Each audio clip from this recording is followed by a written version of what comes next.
के लिए खूब सारी। पिछली बार एक्चुअली 14 पॉइंट्स तक पहुंचे थे, नेट रन रेट की वजह से बाहर हो गए थे। Delhi Capitals, Chennai super Kings और रॉयल चैलेंजर्स बेंगलुरु की बराबरी पे थे। इस सीजन कहानी थोड़ी सी सिमिलर रही है, हालांकि पॉइंट्स उतने नहीं, लेकिन 7वीं ये हार है।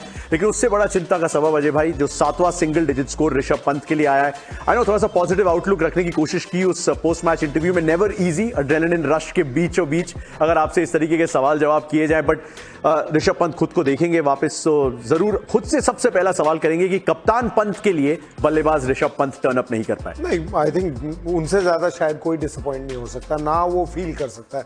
हमको इतना दुख हो रहा है, उसको जो फैंस हैं उसको उनको खेलते हुए देखते। या तो ये होता ना कि ये पहली बार कप्तान बने और ऐसा प्रदर्शन होता तो आपके मन में ये भी आ सकता है, या मेरे मन में भी आ सकता था, क्या ये कप्तानी का प्रेशर है उस चीज़ की वजह से रन नहीं बनाए। क्योंकि जब ये माफ कीजिएगा, जब ये कप्तान दिल्ली के भी थे जहाँ थे, तो ऐसा नहीं था कि उनके प्रदर्शन पे फर्क पड़ा था। तो इस साल जो हुआ है ये अजूबा है, इसमें कोई डाउट नहीं। बट मैं ये नहीं मानता कि शायद कप्तानी की वजह से ये पारी ऐसी रही है। जो वजह मुझे नजर आती है, एक तो ये स्पाइरल लाइन का माइंड, एक बार किसी का भी जब आप उसमें चले जाते हैं तो निकलना मुश्किल होता है। लेकिन शुरुआत जो हुई ना सीजन की, वहीं से अपने आप को पीछे करते चले गए। वो क्यों, ये समझ नहीं आई। क्योंकि फिर एक बार ये खेल से आप बच नहीं सकते। फॉर्म नहीं है तो भी फॉर्म खेले बगैर तो कभी नहीं आएगी। तो 2-3 मैच में जब वो गए ही नहीं, जीत जरूर गई थी टीम, नहीं गए, फिर अपने आप का नंबर पीछे करते चले गए।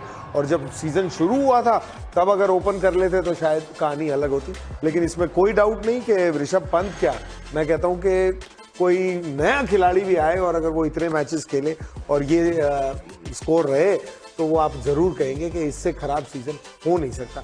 एक ही चीज अच्छी है कि अब ये रिपीट नहीं हो सकता, ये सीजन चला गया और आगे को देखेंगे। गौर से देखिएगा इन सारे खिलाड़ियों को।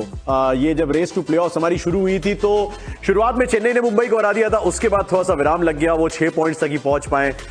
लेकिन सबसे आगे जो है Gujarat Titans, Sai Sudharsan, Shubman Gill, Jos Buttler अच्छी गेंदबाजी के दम पे आरसीबी और पंजाब किंग्स भी क्वालिफाई कर चुके हैं। और अब सिर्फ एक पोजीशन बची है और टीमें बची हैं 2, यानी कि 2 दावेदार उस एक पोजीशन के लिए, एमआई और दिल्ली कैपिटल्स। और उनका मुकाबला 21 मई को वानखेड़े स्टेडियम में। मुंबई जीते तो वो आरसीबी, पंजाब और गुजरात को ज्वाइन कर लेंगे। लेकिन सनराइजर्स हैदराबाद कोशिश कर रहे हैं, वो एक्चुअली लखनऊ से अभी भी ऊपर फिनिश कर सकते हैं अगर उनका सीजन इसी तरीके से आगे बढ़ता गया। उसका बहुत बड़ा कारण अभिषेक शर्मा की पारी, और अगर वो नहीं आती तो कहानी थोड़ी सी अलग हो सकती थी।